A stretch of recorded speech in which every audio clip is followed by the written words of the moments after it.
너희는 사도들과 선지자들의 터 위에 세우심을 입은 자라. 그리스도 예수께서 친히 모퉁이 돌이 되셨느니라.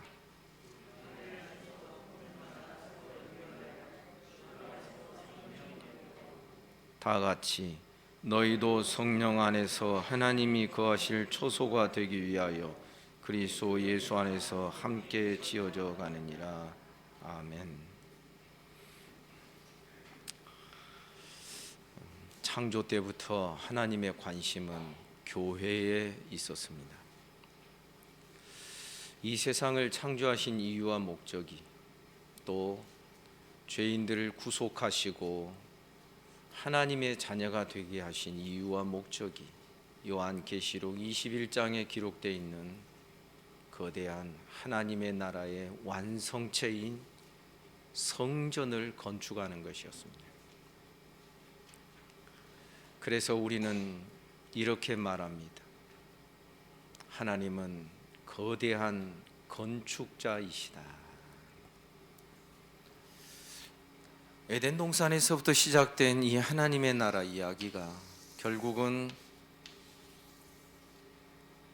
예수 그리스도 안에서의 교회 성전을 다 짓고 완료하는 이것으로 모든 구원 역사가 종결이 됩니다. 이것은 에덴에서부터 시작된 이야기였습니다. 에덴은 하나님의 동산입니다. 에덴 중심에는 하나님의 보좌가 베풀어져 있었고, 거기에서 아담과 그 아내는 하나님의 음성을 듣고 직접적인 교제를 하고 있는 그런 상황이었습니다. 이 에덴 동산에 대한 창세기의 묘사가 요한계시록 20장, 21장에 걸쳐서 21장, 22장에 걸쳐서 생명나무를 말하고 생명수가 그 강가에 흐르고 생명수가 흐르는 그 강가에는 생명나무 열매가 주렁주렁 맺혀 있는 이 에덴의 모티브. 그러니까 창세기에 시작됐던 에덴이 결국은 완성된 충만한 에덴으로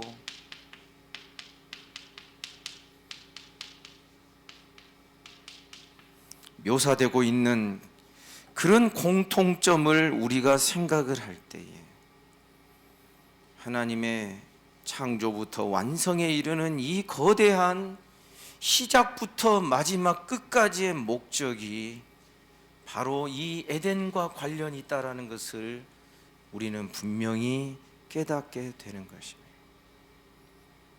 에덴 동산에서 사람이 범죄하지 않는 동안에는 하나님과의 교제가 막힐 이유가 없었습니다. 하나님은 분명히 사람에게 금지한 과일은 딱 하나였습니다. 그리고 허락된 것은 나머지 전부가 다 허락되어 있습니다. 그런데 부정적인 사람은 허락된 많은 것을 보고서 감사하기보다는 금지된 하나를 보고서 불평하는 것이 이 사람의 부패한 본성이라는 것을 우리는 깨닫게 되는 것입니다. 마귀는 사람의 마음을 너무나도 잘 알고 있어서 그 마음을 헤집고 들어와서 들쑤셔 놓습니다. 하나님이 참으로 동산 모든 나무의 실과를 먹지 말라 하시더냐. 동산 모든 나무의 실과를 먹지 말라 하시더냐. 너무너무 명백하게 거짓된 이야기로 툭 던져서 일종의 심리전을 유도하고 있는 것입니다. 그러자 여자가 그건 아니야. 그런데 하나 못 먹게 했는데 그것을 먹으면 너희가 죽을까 하노라. 먹지도 말고 만지지도 말라고 그러더라. 하나님은 좀 너무하셨지.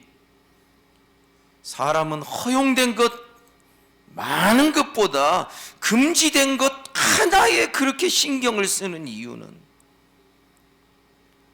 바로 여기에서 마귀에게 그 허점이 드러나게 되는 그런 원인 제공이 되기도 하는 것입니다.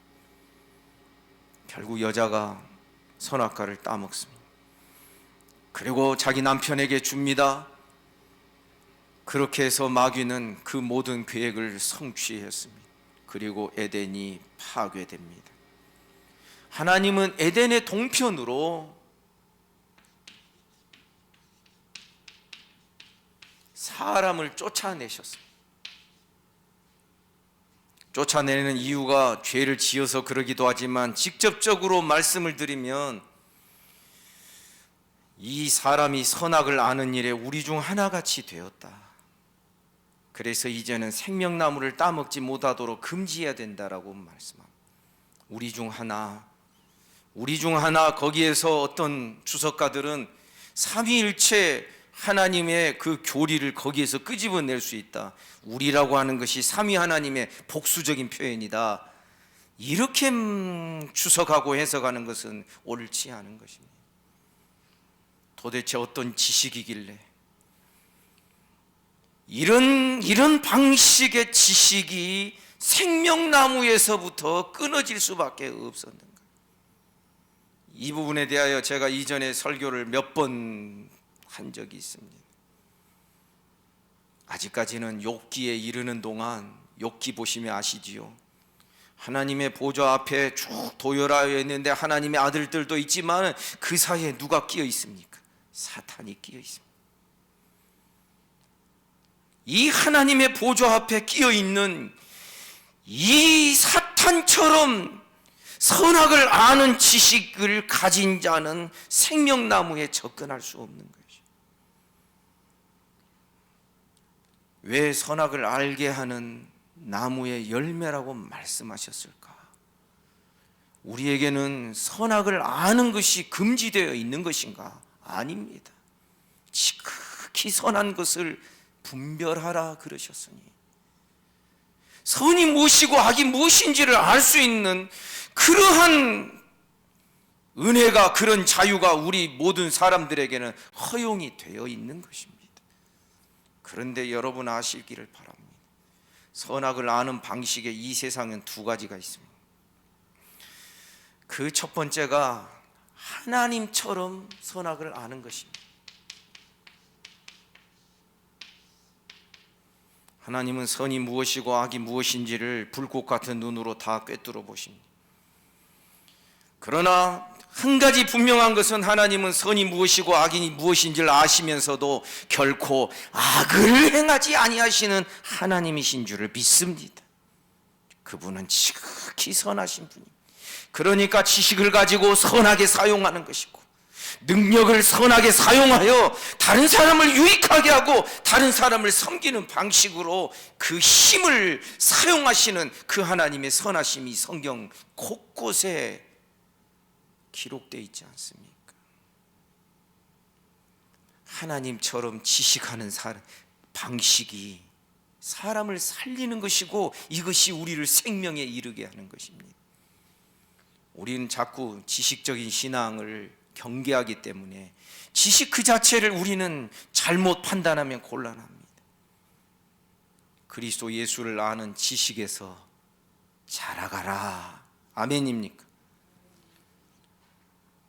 지식이 선한 지식으로 사용되기 위하여서 선한 지혜와 선한 총명으로 이 지식이 인도되어 나갈 때 거기에서 선한 의의 열매가 맺어지게 되는 것입니다. 하나님처럼 지식하는 방식, 하나님의 형상을 가진 자들이 이렇게 했었어야 됩니다. 그런데 마귀처럼 지식하는 방법이 있습니다. 마귀도 선과 악을 분명히 압니다.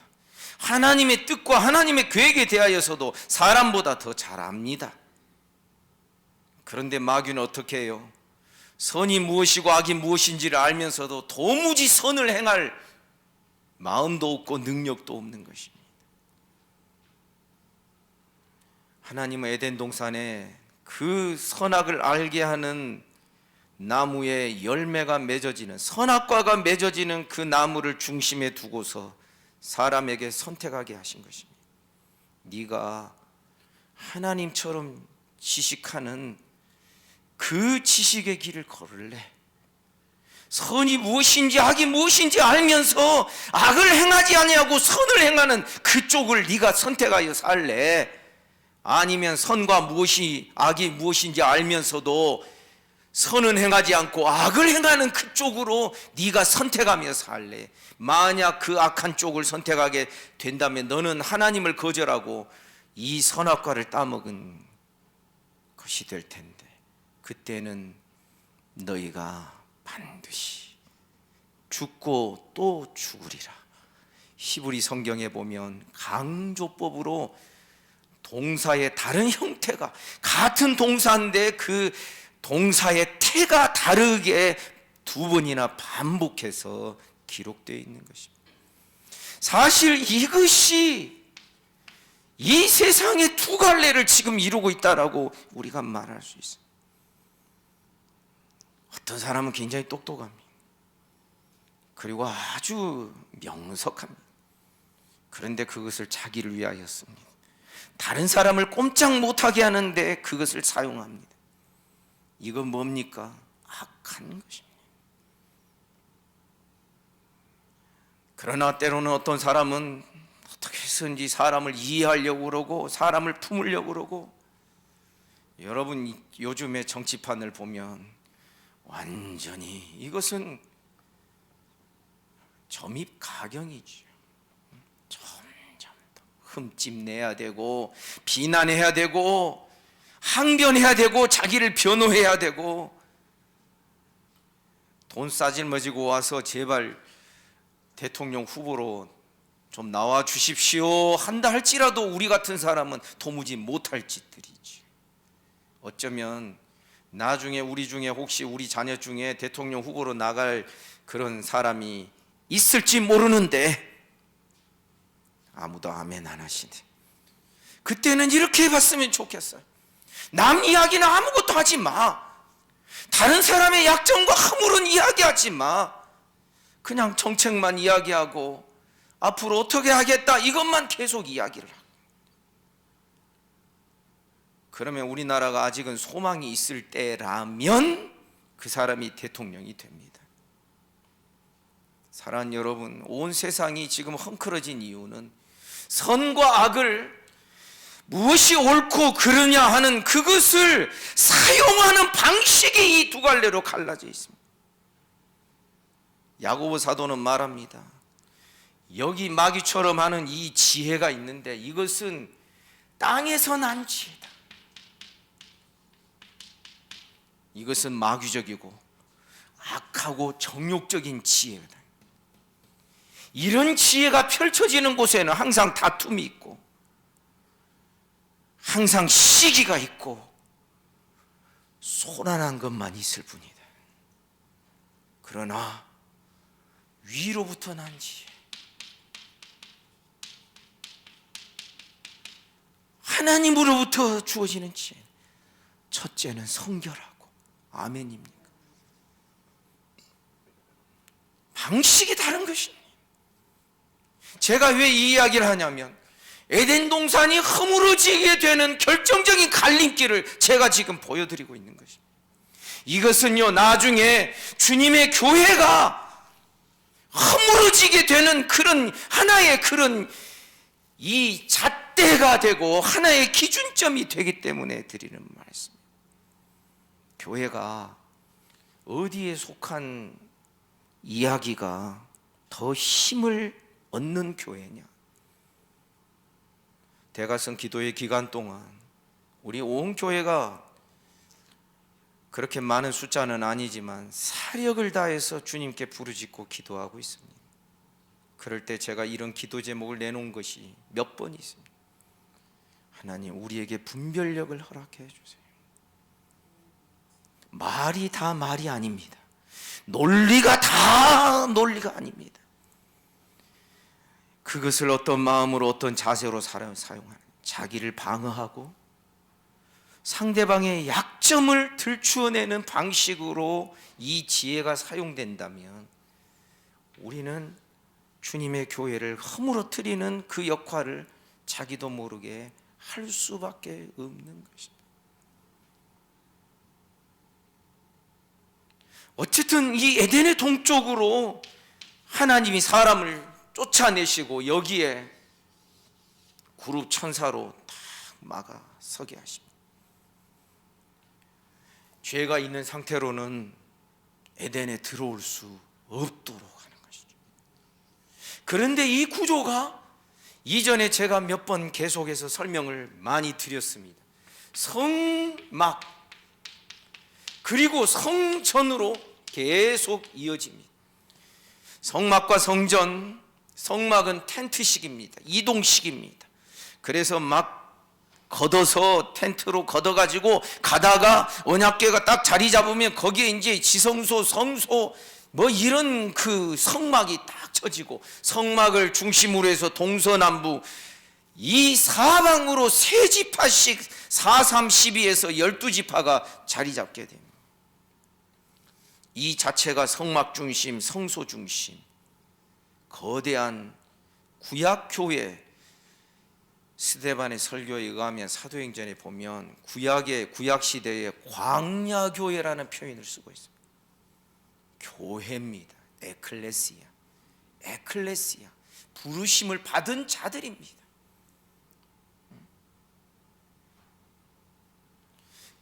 성막에서 성전, 이 성막도 분명히 동쪽을 향하여 쳐지게 되어 있습니다. 안 믿는 사람들이 풍수지리설에 의하여서 동쪽이 뭐 길하고 좋다, 태양이 뜨니까 기운을 받는다, 우리는 그런 의미에서 동쪽을 말하지 않습니다. 동쪽은 매우 중요합니다. 이번에 이제 출산이 임박한 한 가정으로부터 제가 또 장명을 해달라는 부탁을 받았습니다. 제가 장명소를 차려야 될지 모르겠습니다. 그 남자의 태어날 아들에게 동자를 집어넣습니다. 그리고 그 부모될 형제자매에게 설명을 했습니다. 이 동자는 그냥 우리 전통적인 우리 민족이 말하는 동쪽의 의미가 아니라 성막과 성소가 쳐지는 방향이 동쪽이에요. 나중에 이스라엘이 범죄했을 때에 하나님의 영광이, 하나님이 모바일 스론, 이동식 보좌를 타고서 이 성전을 떠나는 방향도 동쪽으로. 에스겔 성전의 환상에 의하면 그랬던 하나님이 다시금 영광의 하나님으로 입성하시는 방향도 동쪽으로 들어오시게 됩니다. 동향으로 난 문, 이런 표현이 에스겔서에 실제로 있는 것입니다. 지금 제가 무엇을 이야기하냐면 이 에덴 동산의 동쪽이나 성막 성전의 이 동쪽의 모습이 다 연결이 되는, 이것이 결국은 에덴의 이야기가 성막으로 이어지고 성막이 성전으로 이어지고, 이 성전이 바로, 따라서 합시다, 성전 대신 예수 그리스도. 요한복음 2장에 나옵니다. 이 성전 대신 예수 그리스도. 예수께서 성전을 청결케 하시는 그 사역을 하시면서 초창기 사역이죠. 막 돈 바꾸는 자들의 상을 뒤집어 엎었습니다. 채찍을 만들어서 짐승 파는 자들의 짐승을 막 때려서 쫓아냈습니다. 성전에서. 그러자 대제사장의 무리가 화려한 옷을 입고 팍 다가와서 네가 무슨 권세로 이 일을 행하느냐. 그러자 예수께서 말씀하셨습니다. 너희가 이 성전을 헐라. 그리하면 내가 며칠 만에? 사흘 만에 다시 일으키리라. 그 일으킨다라는 그 헬라어의 뜻이, 원문의 뜻이 뭐냐 하면 예수님이 죽은 자 가운데서 일으킴을 받은 그 일어난다는 단어와 똑같은 단어를 사용합니다. 그러니까 주석가들은 그렇게 해석을 합니다. 너희가 이 성전을 헐라. 구약 시대에는 건물의 성전이었습니다. 건물이 화려하면 막 믿음도 좋아질 것처럼 헤롯 대왕은 헤롯 성전을 46년 동안이나 재건하고 막 화려하게 만들었습니다. 그러나 그 모든 것은 구약 시대는 건물로서의 성전은 그림자일 뿐이에요. 그래서 이제 그림자보다 더 충만한 실체 되신 예수 그리스도가 오셨기에 이제 그림자로서의 성전은 허물어지고 없어지게 되고, 실체의 예수 그리스도가, 이제 예수의 몸이 구약 시대의 모든 그림자의 성전의 실체가 되는 바로 예수님이 성전 되시는 것을 성경이 우리에게 가르쳐 주죠. 그런데 이것으로 그치지 아니하고 예수님이 성전되면 예수님이 머리가 되고 교회가 그 몸이 되는 이 방식을 통하여 교회도 성전으로 편입이 되게 되는 것입니다. 그랬던 교회가 예수 안에서 예수를 머리로 하여 이 성전이 오늘 본문에 보면 자랍니다. 여기서 여기까지 계속 진행됩니다. 점점 더 인크리스 됩니다. 점점 더 발전하고 점점 더 성장해 갑니다. 어떻게? 성전을 이루고 있는 이 벽돌 하나하나와 같은 성도들 한 사람 한 사람들이 말씀 안에서 강건해지게 세워지게 됩니다. 믿음이 막 생기게 됩니다. 그리고 막 주님을 찬양하게 됩니다. 아멘입니까? 어떤 환난이 닥쳐와도, 고난에 고난이 겹쳐도 여기에 굴하지 아니하고 성도가 인내로서 주님만을 바라보며 오늘 아침 말씀처럼 믿음의 창시자요 온전케 하시는 분이신 예수를 바라보자 하고, 고난 속에서도 때로는 우리 손에 뭐가 안 잡히는 상황 속에서도 내 믿음이 문제일 거야, 주님이 문제가 아닐 거야, 그래서 우리는 끝까지 주님만을 붙들어야 돼. 이러면서 믿음을 포기하지 아니하고 계속 나아가게 되고 예수께 접붙임 바 되어서 나아가게 되면 자라게 됩니다. 그 자란 것이 다 완료된 시점이 요한계시록 21장에 기록되어 있는 새 예루살렘 성전이 되는 것입니다. 구약 시대에는 금이나 동이나 철이나 이러한 물질로, 이러한 것으로 구축된 성전이었습니다. 그러나 신약 시대에는 하나님이 예수 안에서 지어가시는, 세워가시고 자라게 하시는 이 성전의 재료는 저와 여러분들입니다. 우리 믿는 자들이 성전의 재료가 되고 소재가 되어 있는 것입니다. 그래서 우리가 믿음 안에서, 말씀 안에서 기도하면서 우리의 신앙이 자라게 되면 이 성전이 자라는 것입니다. 벽돌이나 이런 것들은 쌓아야 되지만은, 여러분 식물이 자라는 거 보셨죠? 어린아이 자라는 거 보셨죠? 자랍니다. 우리 성도들의 신앙도 더욱더 자라고, 우리가 세월 지나갈수록 우리의 머리에 흰머리는 점점 더 늘어가고 무성해진다 할지라도 겉사람은 후패하나 우리의 속은 날로 새롭도다 하셨습니다.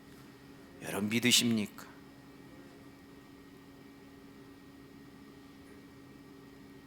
이런 말씀을 드리는 이유는 창세기부터 요한계시록까지 하나님의 이 구원 역사를 운영해 가시는 이유와 목적이 아주 일관성이 있다라는 것입니다.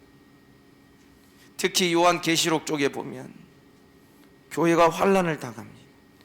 교회가 때로는 막 승리를 경험할 때도 있지만, 그러나 짐승에 의하여서 교회가 핍박을 받습니다. 온 세상이 교회를 막 어떻게 하려고 합니다. 7년 대환난을 겪습니다. 그 환난 속에서 끝까지 인내하고 나오는 자들이 어린 양의 신부로 그렇게 여겨지게 됩니다. 이 어린 양의 신부는 어린 양이 어디로 인도하든지 따라가는 자들이며, 아멘입니까? 이 정도 되면요, 예수밖에 모르는 예수 중독자인 것이죠. 여러분, 세상에 중독되어 살 바에는 예수 중독자 되는 것이 얼마나 큰 축복입니까? 선한 것에 중독이 되어 사는 것이 복이 있는 것이고. 그래서 여러분, 왜 성경이 에덴 동산에 대한 묘사를 요한계시록 이 끝부분에서 충만한 에덴의 모습으로 묘사하면서 이 새 예루살렘 성이 이제는 다 완성이 되었는데, 그 새 예루살렘 성전은 12대문이 있더라. 12대문은 12지파의 이름이 거기에 새겨져 있고, 그 대문은 항상 열려 있지만은 아무나 그리로 들어가지 못하더라. 그리고 거기에는 12성곽이 있는데 그 12성곽의 밑에는 12사도 신약, 그래서 12대문은 구약과 12성곽은 신약, 구약과 신약의 모든 하나님의 백성들로 이루어진 거대한 천상의 교회, 그 교회가 바로 새 예루살렘 성전이 되는 것입니다. 성도 여러분, 분명히 말씀드립니다. 우리가 이렇게 되는 것 외에 다른 모든 것은 다 소모품들입니다. 어떤 옷을 입느냐, 우리가 어떤 사회적인 어떤 지위를 가지고 살아가느냐, 얼마나 성공했느냐, 어떤 집에 살고 어떤 차를 끌고 다니며 사느냐, 얼마나 떵떵거리며 사느냐, 이것이 다 따라서 삽시다. 이 세상의 형적입니다. 그 형적이라는 원어의 뜻은 그림자라는 것입니다. 그래서 성경은 말합니다. 이 세상의 형적은 지나가느니라. 지나간다. 그런데 지나가서 없어지지 않는 영원한 것이 우리에게 있으니 예수 그리스도를 믿는 믿음, 아멘, 성령의 인도하심을 따라서 살아가는 그 믿음. 때로는 우리의 신앙이 막 올라가다가도 막 추락할 때 있지만, 그럴 때에도 추락도 그 끝이 있다는 것을 알고, 모든 시련은 얼음과 같아서 반드시 녹습니다. 여러분 믿습니까? 최후 하나님의 승리, 최후 승리를 믿으면서 이러다가 롤러코스터 타는 것처럼 내리막길 가다가 또 오르막길이 있겠지. 이 믿음을 가지고 끝까지 인내하며 나아가는 성도들로 하나님의 거대한 이 성전이 완성이 되는 것입니다. 오늘 본문 20절부터는 교회에 대한 설명이 나옵니다. 성전이죠. 너희는 사도들과 선지자들의 터 위에 세우심을 입은 자다. 어떤 사람은 사도들은 신약을 의미하고 선지자는 구약을 의미한다 하지만은 여기에 저는 동의하지 않습니다. 왜냐하면 3장 5절에 보면 이제 그의 거룩한 사도들과 선지자들에게 성령으로 나타내신 것 같이 다른 세대에서는 사람의 아들들에게 알리지 않아요. 성령을 주신 그 대상이 그 시대에 있었던 그 사역자들이 누구냐면 사도들과 선지자들. 신약 시대에도 선지자들이 있었습니다. 빌립의 딸들도 예언하는 선지자들이었고, 아나니아도 선지자였습니다. 그래서 사도들과 선지자들에게 성령으로 나타내신 것 같이 이것은 신약 시대의 사도와 선지자들을 말하는 것입니다. 다시 2장 20절로 돌아가면 바로 그러한 사도들과 선지자들의 터 위에 세우심을 입은 자라. 세우심을 입은 자라. 우리가 세우는 거 아닙니다. 수동태입니다. 누가 그러면 세웁니까? 주께서 세우시는 줄을 믿습니다. 그래서 여러분, 어떠한 뭐 단체나 어떤 회사를 설립할 때에는 사람들이 우리는 이 회사를 또 이 단체를 이렇게 하겠다라고 하는 것이 정상입니다. 그 기업의 모토를 정할 수 있는 것이지. 그러나 여러분 기억하십시오. 주님이 세우신 교회면은 사람이 그것을 정할 수가 없습니다. 주님이 정하시는 것이 맞는 줄 믿습니다. 그래서 너희는 세우심을 입은 자라. 그리스도 예수께서 친히 모퉁이 돌이 되셨다. 이 모퉁이 돌은요, 건축의 방식에 있어서 제일 첫 번째 놓아두는 중심돌입니다. 제일 첫 번째 놓는 돌이라고요. 그리고 그것이 기준이 되고 그것이 힘의 모든 기준이 되고, 저는 잘 모릅니다만 측량하는 사람들, 여러분 우리나라 전체 위치 고도 뭐 이렇게 지금 북이 몇 도 남이 몇 도 해서 다 그렇게 측량하잖아요. 건축할 때 우리도 저 옆에 교육관 할 때 경계 측량을 다 했습니다. 그런데 경계 측량하는 그 기준이 어딘 줄 아십니까? 여기가 아니에요. 고도의 기준 측량은 저 인천에 있습니다. 인천에 거기 어떤 말뚝이 있고 팻말이 있습니다. 여기가 이 지점에 이 선이 고도 0도라는 그 표시가 딱 있습니다. 봤습니다. 그것이 인천에 인하대학교 안에 그 안에 있습니다. 그와 마찬가지로 여기가 위도 0도, 경도 뭐 0도, 그 어떤 기준이 있습니다. 이것 하나 땅을 재는 데 있어서도 여기에 무엇을 기준하지 않고서 그 0도가 어디입니까? 그린치 천문대입니까? 그렇죠. 거기에 기준해 가지고 여기서 보니까 어떻게 이렇게 위치를 잰단 말이죠. 예수님이 교회 모퉁이 돌이 되셨다라는 것은 첫 번째 돌로, 기준돌로 탁 세워진 것이 예수님이고, 모든 것이 거기를 기준하여서 이게 가늠이 돼야 돼요. 사람의 뜻이 아니에요. 오직 예수님과 예수께서 말씀하신 그 말씀 따라, 그분의 뜻을 따라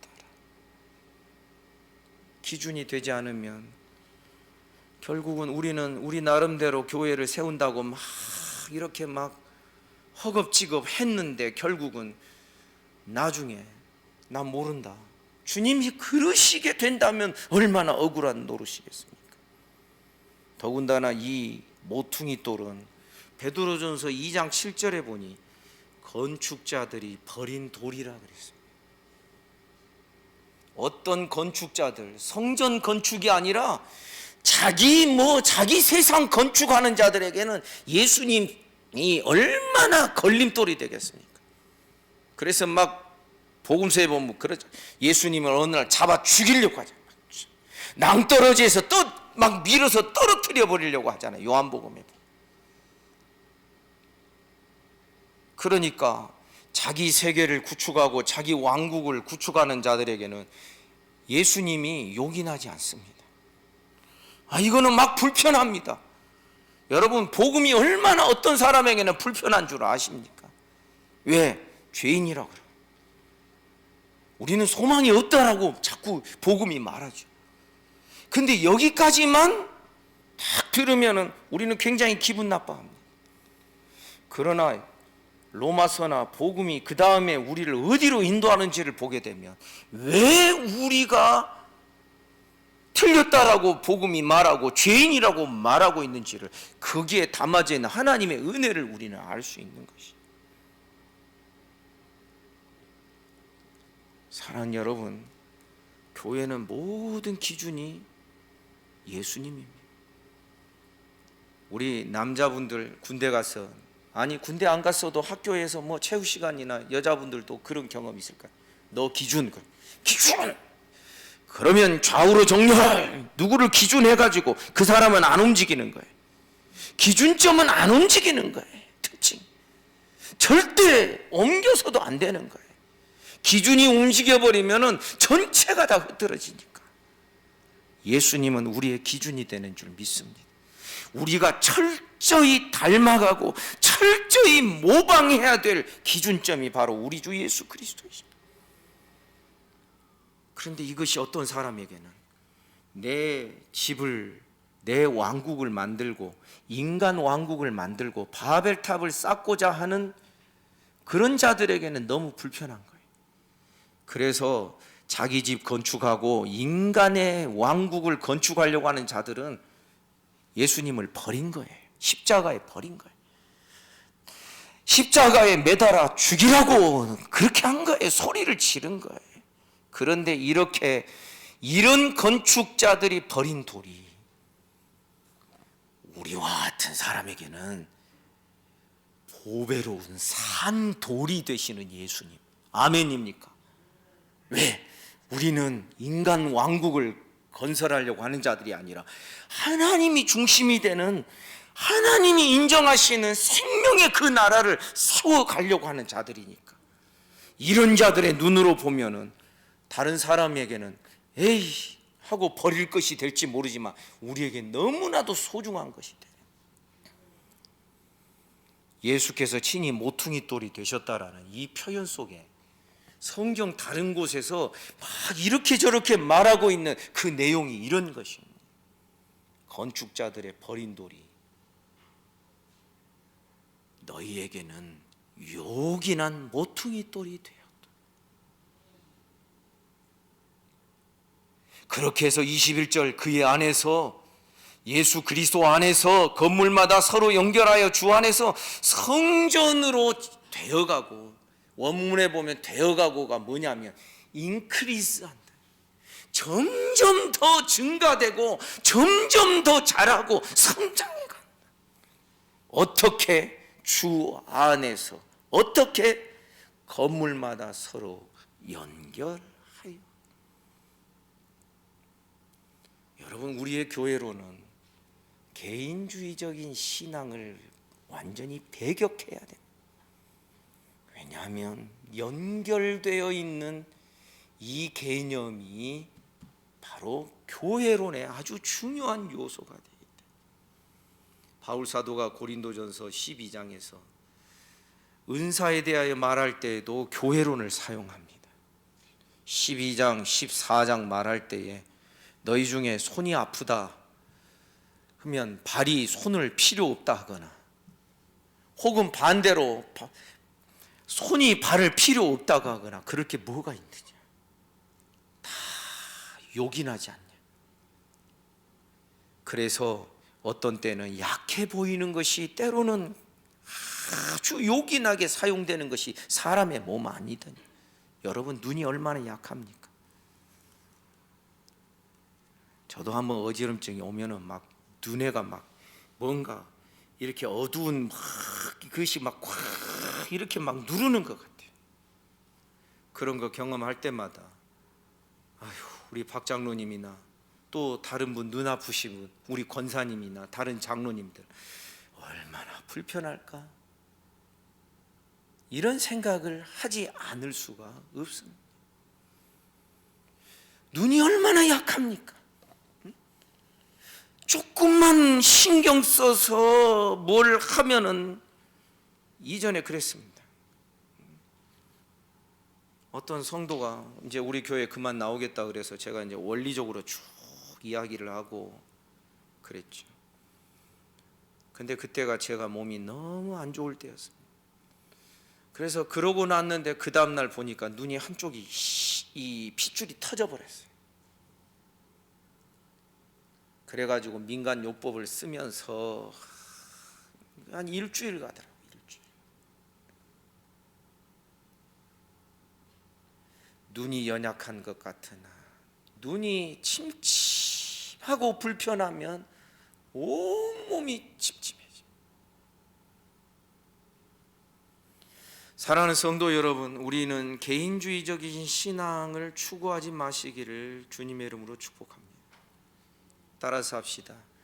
교회적 신앙이 됩시다. 교회와 함께 기도합니다. 교회와 함께 고난을 받습니다. 교회와 함께 예배합니다. 여러분, 이 코로나 상황 속에서 집에서 얼마든지 혼자 예배 드릴 수 있습니다. 지금 저는 우리 성도들이 벌써 이 맛을 많이 보고 있다라고 생각을 합니다. 다른 분 설교를 듣습니다. 근데 그러면 뭡니까? 그분이 여러분을 아시나요? 그 설교자가 여러분들을 위해서, 여러분 자녀를 위해서 기도 한번 해주시나요? 이거는 우리의 교회론에 맞지 않는 것입니다. 말씀을 듣더라도 어찌됐든 잘하든 못하든 설교자와 교회가 연결이 되어 있는 이 방식으로 예배가 진행이 돼야 돼요. 성도들끼리 함께 연결이 되어 있어야 돼요. 근데 이 현대인들은 다 자기 필요한 것만 온라인에서 다 따서 듣고, 그리고 나 신앙생활에, 이거는 연결된 이 교회론이 아닌 것입니다. 사랑하는 여러분, 말씀 속에서 우리는 우리 사람이 빠질 수 있는 함정들이 말씀을 통하여서 살짝 드러나고 있는 것들을 여러분 깨달으셔야 돼요. 우리 연결된 신앙 되시기를 주님의 이름으로 축복합니다. 개인주의적이 아니어야 됩니다. 나 혼자가 아니어야 됩니다. 같이 함께 연결하여 주 안에서 성전으로 인크리즈 해가야 돼요. 더 증가가 되고 자라고, 이 이야기가 4장에서 좀 더 자세하게 설명이 됩니다. 그리고 22절에 보면 너희도 성령 안에서 하나님이 거하실 처소가 되기 위하여 그리스도 예수 안에서 어떻게 한다? 함께 지어져 간다. 함께입니다. 함께. 똑똑한 사람이 나 혼자 신앙생활 잘하면 될 거야. 아니에요. 그거는 우리 교회론, 이 말씀에 어긋나는 거예요. 아유, 나 이런 일에 관여 안 해. 그냥 나 혼자 내 믿음 손해 안 보려고. 우리 그런 사람들 있잖아요. 내 믿음 손해 안 보려면은 교회 깊숙이 관여해서도 안 되고, 누구 총땜에서도 안 되고, 그냥 나는 나 혼자 기도하고 예배하고 이러고만 가. 이게 교회론에 맞지 않는 태도예요. 함께 연결하여 함께 어떻게 한다? 지어져 가느니라. 내가 짓는 게 아니에요. 지어지는 거예요. 나를 세우는 권세가 주님께 있는 거예요. 아멘입니까? 교회를 세우는 권세가 주님께 있는 거예요. 그래서 내가 주와 및 그 은혜의 말씀께 너희를 부탁한다. 바울사도가 에베소 장로들을 불러놓고 이제 마지막 순교자의 길을 걸어가는 그 시점에서 그렇게 이야기해요. 예수 안에서 함께 지어져 가느니라. 주님께 맡기시기를 주님의 이름으로 축복합니다. 내가 지으려고 하지 맙시다. 내가 지으려고 하면 할수록 질퍽대면서 오히려 더 허무는 꼴을 당하는 경우들이 많습니다. 세우시는 분은 주님이십니다. 우리는 선한 도구로 사용되는 것이고, 주님께서 선하게 그 우리를 사용하셨다 하여서 우리는 자랑할 것이 없는,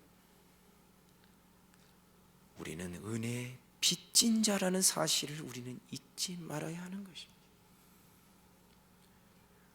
여러분, 우리는 복음의 기본으로 자꾸 돌아와야 됩니다. 이 말씀의 기초에 바로 교회에 대한 예배를 생각을 할 때도 이런 교회론이 밑바닥에 다 깔려서 예배 하나하나를 생각을 하고 그 예배를 진행해야 돼요. 이런 교회론이 깔려 있어서 교회 각 부서가 여기에 맞게 움직여져야 되는 거예요. 그러기 위해서는 어떻게 합니까? 목회자 한 사람이서 할 수 있는 일이 아닙니다. 장로님들, 권사님들, 집사님들, 여러분 사도행전 6장에 보면 7 집사를 세울 때에 다 기준이 있습니다.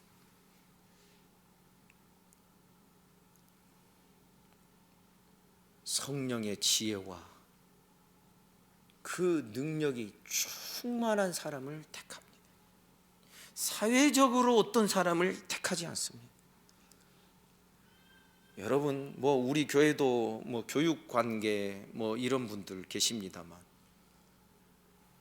여러분 대학 총장이라고 해서 교육부장 앉혀놓습니까? 아닙니다. 그런 거 아닙니다.